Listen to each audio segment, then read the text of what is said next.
This is the 35th year of the YWCA Leader Luncheon, recognizing and honoring the contributions and leadership of local women and mentors. And what a significant 35 years it's been!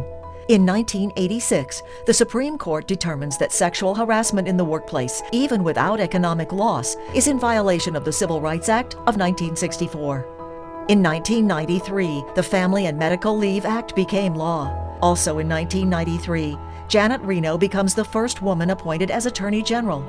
The following year, the Violence Against Women Act was first passed in 1994. 1996 found the Supreme Court ordering the Virginia Military Institute to admit females as cadets. In 2009, President Obama signed his very first bill into law, the Lilly Ledbetter Fair Pay Act. In 2013, women in the military were allowed to hold ground combat positions for the first time. And also in 2013, the Violence Against Women Act was renewed and expanded to protect LGBT, college students, Native American women, public housing residents, dating violence, stalking, and sexual assault.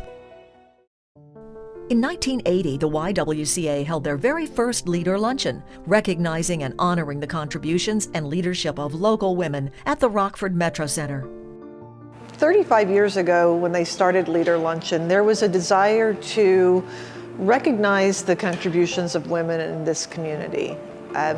Women are the worst at touting their own successes and celebrating what we're accomplishing. And this luncheon was designed to do that. We were like pioneers. We had to think through what categories of awards did we want to hand out. How would we name these awards? And we named them by going back through Rockford women and history, women who'd been outstanding in science and professions and community service. We had 400 guests and we had lots of nominations. We also had corporate support. I think we began to get, there were some people at the head of corporations who were visionary enough to understand this was something to support and that it was good PR to have your corporation be known as a good place for women to work. We also had a very unique experience of the speaker not showing up. And I was in front of 400 people at the Metro Center having to punt my way through a program with no speaker.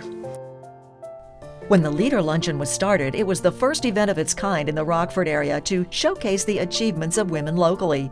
A woman's role in the workplace 35 years ago was different than what it is today. I got so that I would answer the phone here at Superior Joining Technologies, and someone would say, they wouldn't even say hello, they wouldn't greet me, they would just say, I want to talk to somebody that knows something. Clearly in that time there were roles for which gender went to which jobs. I would hear women at major corporations talking about lateral moves so that they could never really progress and get to higher level positions, glass ceilings, just the whole earmarking of how far someone could go based on gender. There was an average thinking that women could be nurses and teachers and secretaries, but that it was unusual or not even expected to be a professional. And there was some groundbreaking to be done there.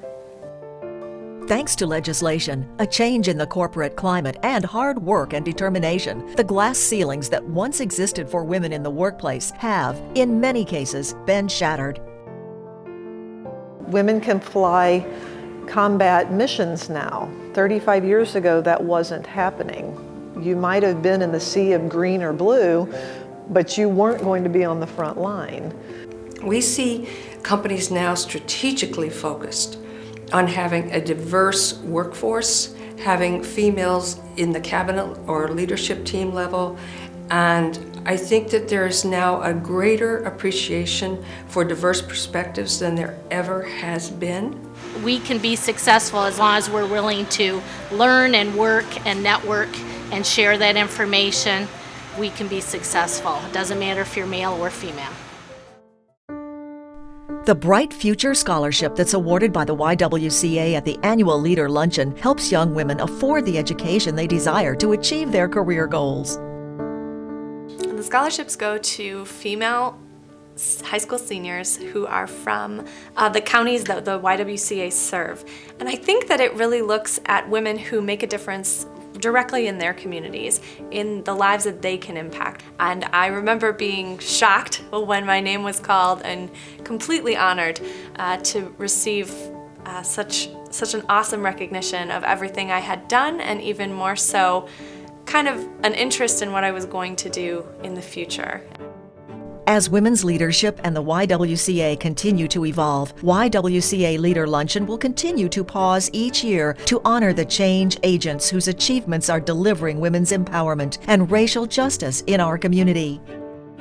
The Leader Luncheon serves a very important purpose, I think, and it is that it brings forward names and accomplishments of people that one may not be aware of. They may be excelling within a certain organization, but outside of that, they're not that known. I think that the Leader Luncheon really is a defining event for women in our region. I think there's always a value of recognizing quality people and quality efforts. I think anytime a group of women can get together and celebrate one another, it's an important time. I don't believe I've ever heard anyone leave the luncheon since I've been involved that have left and said that they weren't inspired by what they heard. And I think that's the overall thing, is we really want to inspire other people, especially women and girls. We want to inspire them to go out and do and accomplish big things.